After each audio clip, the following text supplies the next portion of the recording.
Hello good morning and welcome back friends. आप देख रहे हैं golden era education YouTube channel. आज के इस वीडियो में बात करेंगे 2 फरवरी से रिलेटेड जितने भी इम्पोर्टेंट करंट अफेयर बनते हैं सारे इस लेसन में कंप्लीट करेंगे। साथ ही काफ़ी सारे एक्स्ट्रा फैक्ट भी यहाँ पे डिस्कस करेंगे। सो पूरे लेसन को ध्यान से और लास्ट तक आप ज़रूर देखिएगा। आफ्टर देन आप इसकी PDF डाउनलोड कर लीजिएगा, जिसका लिंक आपको नीचे डिस्क्रिप्शन में मिल जाएगा, जहां हिंदी और इंग्लिश दोनों लैंग्वेज में इसकी PDF आपको मिल जाएगी। पहली बार चैनल पे विजिट कर रहे हैं तो जो रेड कलर का सब्सक्राइब बटन है इस तरह का नीचे, इसे आप ज़रूर प्रेस कर लीजिएगा। साथ ही घंटी बटन भी आप दबा लीजिएगा, जिससे कि आने वाली सारी लेटेस्ट वीडियोज़ आपको कंटिन्यू मिलती रहेगी अपने चैनल पर बिना मिस हुए। तो चलिए सबसे पहले बात करेंगे हम जो हमारी लास्ट वीडियो की क्विज़ थी आपके लिए उसकी। तो देखिए क्वेश्चन था कल की क्विज़ का, सरकार ने सामान्य वर्ग को 10% आरक्षण देने के लिए वार्षिक आय सीमा कितनी निर्धारित की है। तो इसका आपका सही आंसर था 8 लाख रुपए। ठीक है, 8 लाख रुपए या इससे कम की आय सीमा वाले लोग इसका फ़ायदा उठा पाएंगे। चलिए अब बात करते हैं आज की करंट अफेयर की। देखिए पहला क्वेश्चन है आज का, सरकार ने उद्योग और आंतरिक व्यापार को बढ़ावा देने के लिए औद्योगिक नीति और संवर्धन विभाग DIPP का नाम बदलकर नया नाम क्या रख दिया है। सही आंसर होगा औद्योगिक और आंतरिक व्यापार संवर्धन विभाग, यानी कि जो पहले नाम था DIPP, ये अब क्या हो गया है DPIIT।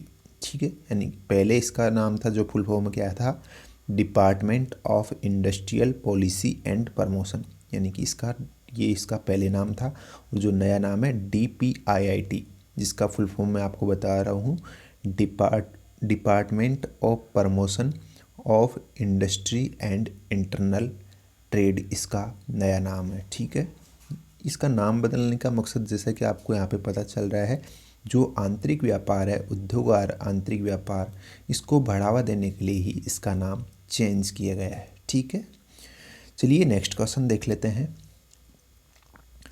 हाल ही भारत के परमाणु आपूर्तिकर्ता समूह NSG की सदस्यता लेने पर चीन ने किस कारण से रोक लगा दी है।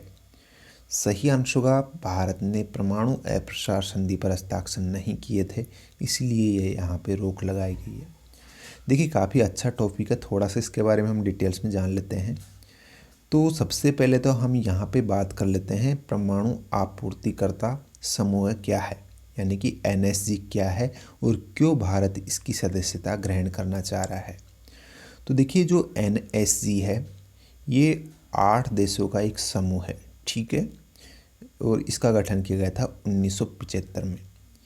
इस समूह का सदस्य बनने के बाद में क्या होता है कि कोई भी मतलब कि देश जो इस समूह का सदस्य बन जाता है तो वो आराम से परमाणु सामग्री की आपूर्ति कर सकता है, किसी भी देश से परमाणु सामग्री की आपूर्ति कर सकता है, उसका उपयोग कर सकता है, उसका परीक्षण कर सकता है।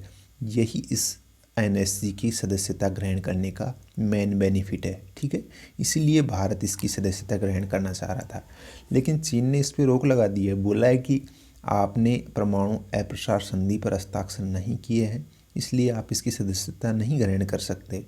तो चलिए ये क्या है परमाणु अप्रसार संधि, ये भी हम जान लेते हैं।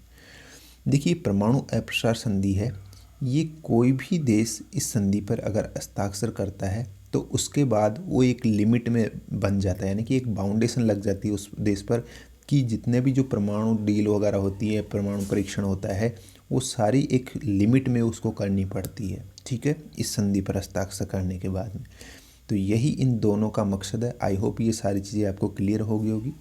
तो बात करते हैं अब नेक्स्ट क्वेश्चन की। हाल ही चर्चा में रहा पोलर वोर्टेक्स या ध्रुवीय भंवर के संबंध में कौन सा कथन सही है। सही आंसर होगा आपका उपयुक्त दोनों, यानी कि यह ध्रुव के आसपास कम दबाव वाला क्षेत्र होता है जो पोलर वोर्टेक्स या ध्रुवीय भंवर होता है, और यह अत्यधिक ठंडे क्षेत्र में गठित होती है। यानी कि एक तरीके से पोलर वोर्टेक्स एक घटना है, एक भंवर है या धारा है, जो उसका कंडीशन क्या होता है इसके गठित होने का, या तो वहाँ पे जहाँ ध्रुव है वहाँ पे जो दबाव है वो बिल्कुल कम होना चाहिए। सेकंड कंडीशन होनी चाहिए कि वहाँ पे जो ठंड है वो काफ़ी ज़्यादा होनी चाहिए। तो इन दोनों कंडीशन के अप्लाई होने के साथ ही यहाँ पे कौन सी घटना घटित होती है, पोलर वोर्टेक्स की घटना घटित होती है। ठीक है, यहाँ पे थोड़ा सा हम जान लेते हैं, इस फोटो में आप देख लेंगे, इजीली आपको समझ में आ जाएगा। देखिए यहाँ पे जो ध्रुव है, ठीक है, ये हमारे ध्रुव है इधर, ठीक है, पोल्स है।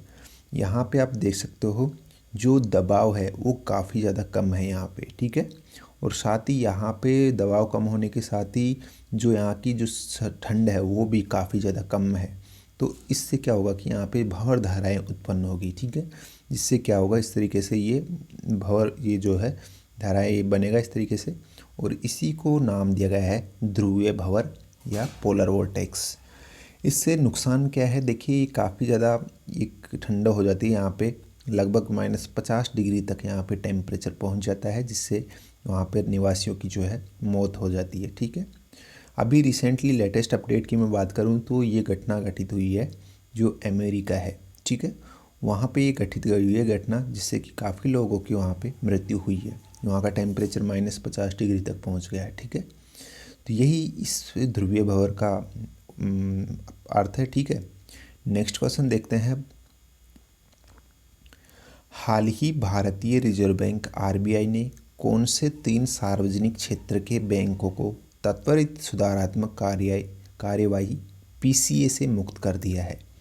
सही आंसर होगा, एक तो ओरिएंटल बैंक है, एक बैंक ऑफ इंडिया है और एक बैंक ऑफ महाराष्ट्र है। ठीक है, इन तीनों को पीसीए से मुक्त कर दिया है जो रिजर्व बैंक है उसने। ठीक है, अब यहाँ पे ये 3 तो आपको नाम से पता चल गया, लेकिन यहाँ पे ये जानना जरूरी है कि त्वरित सुधारात्मक कार्रवाई या पीसीए है क्या, क्यों इसमें इन्होंने जो है इनको शामिल किया था आरबीआई ने, और क्यों इनको मुक्त किया गया है।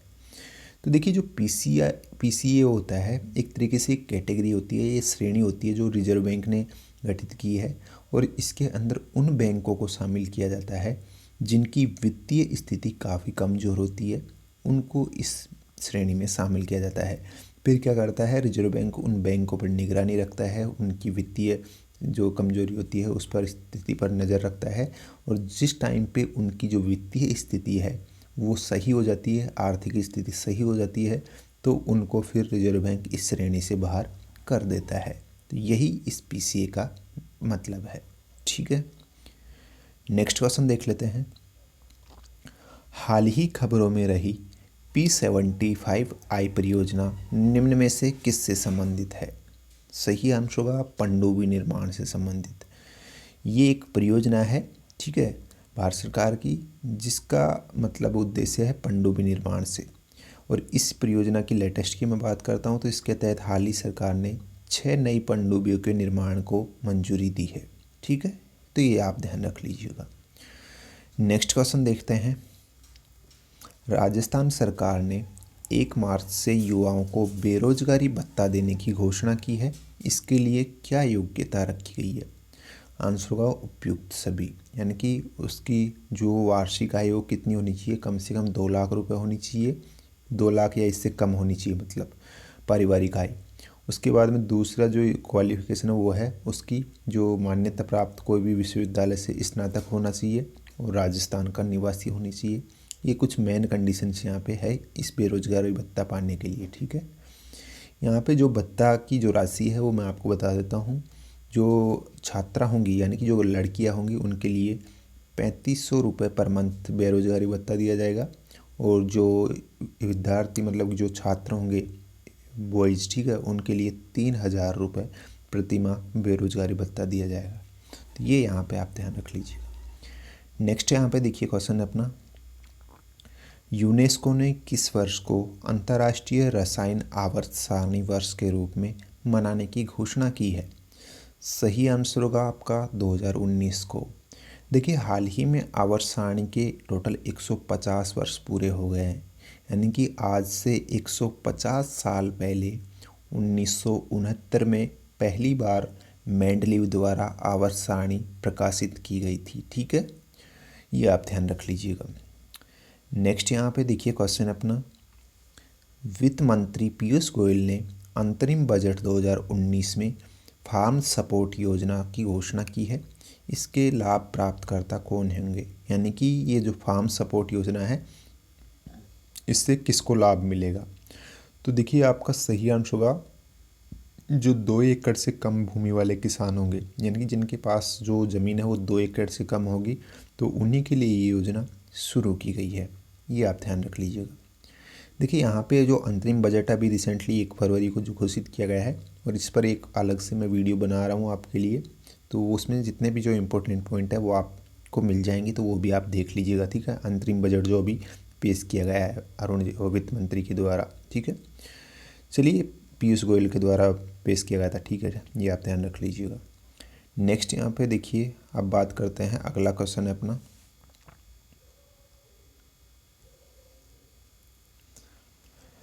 हाल ही संपन्न प्रो रेसलिंग लीग 2019 का खिताब किस राज्य के द्वारा जीता गया है। तो सही आंसर होगा आपका, ये जीता गया है हरियाणा के द्वारा। हरियाणा हैमर्स जो टीम है उसी के द्वारा इस बार का ये प्रो रेसलिंग लीग 2019 खिताब जीता गया है। ठीक है, देखिए जो खिताब जीता है ये जीता है पंजाब को हराकर, यानी कि उप विजेता इसमें कौन रहा है, पंजाब रहा है। ये आप ध्यान रख लीजिएगा। नेक्स्ट क्वेश्चन देख लेते हैं, किस राज्य सरकार ने ग्रामीण विकास के लिए 384 करोड़ रुपए की स्मार्ट विलेज कैंपेन योजना की शुरुआत की है या मंजूरी दी है। तो आंसर होगा आपका पंजाब राज्य के द्वारा। देखिए पंजाब सरकार ने एक नई योजना की है, शुरू की है, जिसका नाम है स्मार्ट विलेज कैंपेन। योजना के नाम से आपको पता चल रहा है इस योजना का मकसद क्या है, ग्रामीण विकास को बढ़ावा देना, यानी कि गाँव जो पंजाब में जो गाँव है उनके विकास के लिए ही योजना शुरू की है, जिसकी जो बजट रखा गया है इसके लिए वो कितना रखा गया है, 384 करोड़ रुपए। चलिए पंजाब की बात की, थोड़ा सा यहाँ पे मैं आपको बता देता हूँ, मुख्यमंत्री जो है वो है अमरिंदर सिंह। ठीक है, और जो यहाँ के गवर्नर है वो है वीपी सिंह बदनौर। ये भी पूछ लिया जाता है एग्जाम में, तो ध्यान रखिएगा। नेक्स्ट क्वेश्चन देखिए, अंतरिम बजट 2019 में घोषित प्रधानमंत्री श्रम योगी मानधन योजना के संबंध में कौन सा कथन सही है। वेरी इंपॉर्टेंट क्वेश्चन है। ठीक है, तो देखिए अभी बजट जो पेश किया गया है इसमें एक नई योजना को मंजूरी दी है जिसका नाम है प्रधानमंत्री श्रम योगी मानधन योजना। इसके आंसर की मैं बात करता हूँ तो उपयुक्त सभी यहाँ पे इसका सही आंसर है। देखिए यहाँ पे पहला ऑप्शन बोल रहा है कि 15,000 से कम मासिक आय वाले श्रमिकों को इसका लाभ मिलेगा, तो बिल्कुल सही है। जिनकी मासिक आय कितनी है, 15,000 रुपये से कम, तो वो इस योजना का लाभ उठा पाएंगे। दूसरा ऑप्शन बोल रहा है कि इसके तहत 60 वर्ष की आयु के बाद 3,000 रुपये प्रति माह दिया जाएगा, तो ये भी सही है। 60 वर्ष की आयु पूर्ण होने के बाद में प्रति माह इस योजना के तहत 3,000 रुपये का भत्ता दिया जाएगा। तीसरा ऑप्शन बोल रहा है कि योजना के लिए 500 करोड़ रुपए आवंटित किए गए हैं, तो ये भी आपका सही है। 3 ऑप्शन सही है, तो आंसर क्या होगा आपका, उपयुक्त सभी सही है। चलिए नेक्स्ट क्वेश्चन देख लेते हैं, सरकार द्वारा अंतरिम बजट 2019 में आयकर छूट सीमा को बढ़ाकर कितना कर दिया है। वेरी वेरी इंपॉर्टेंट क्वेश्चन है। ठीक है, तो आपका सही आंसर होगा 5 लाख रुपए प्रति वर्ष। अब क्या होगा कि अगर किसी भी व्यक्ति की जो सालाना इनकम है वो 5 लाख रुपए या इससे कम है तो उस पर उसको टैक्स नहीं देना पड़ेगा। ये काफ़ी अच्छी अपडेट है। ठीक है, नेक्स्ट अब बात करते हैं, देखिए अगर आज की जो क्विज है आपके लिए, इसका आंसर आपको नीचे कमेंट बॉक्स में लिखना है। तो क्वेश्चन आज का, निम्न में से किस दिन को विश्व ब्रेल दिवस के रूप में मनाया गया है। जो भी आपका सही आंसर है नीचे आपको कमेंट बॉक्स में लिखना है। सो गाइस ये थी आज की करंट अफेयर। उम्मीद करता हूँ वीडियो पसंद आई होगी। किसी भी क्वेश्चन से रिलेटेड कुछ डाउट है तो आप कमेंट बॉक्स में लिख सकते हैं। वीडियो पसंद आई है तो लाइक शेयर जरूर कीजिएगा। साथ ही आगे के अपडेट्स के लिए चैनल सब्सक्राइब नहीं किया तो सब्सक्राइब भी कर लीजिएगा। Thank you so much for watching us. धन्यवाद।